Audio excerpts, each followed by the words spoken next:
అంతే కదా! మనుషుల వ్యవహారం ఎలా ఉంటదంటే, వాళ్ళకన్నీ అనుకూలంగా భజన చేస్తేనేమో, వాళ్ళు ఆడిందే ఆట, పాడిందే పాట అన్నట్టు చేస్తేనేమో, ఆయన చాలా మంచోడు, భక్తిపరుడు అని మాట్లాడతారు.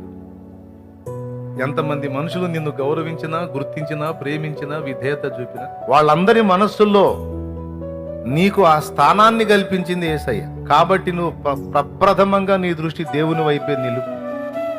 మనుషులు మనకు దేవుణ్ణి తెచ్చి ఇవ్వలేరు, కానీ దేవుడు మనకు మనుషుల్ని తీసుకొచ్చి ఇవ్వగలరు. ఎంతమందినైనా ఆయన తెచ్చి ఇవ్వగలరు. ఎంతమంది హృదయంలోనైనా స్థానం ఆయన ఏర్పాటు చేయగలుగుతాడు. కాబట్టి ఈ ఈ సంఘ పరంగానే కాదు, కుటుంబ పరంగానైనా, సమాజ పరంగానైనా, బంధు పరంగానైనా, దేవుని మార్గంలోకి నేను వెళితే బంధువులు నాకు దూరం అవుతారేమని కొంతమంది భయపడతారు.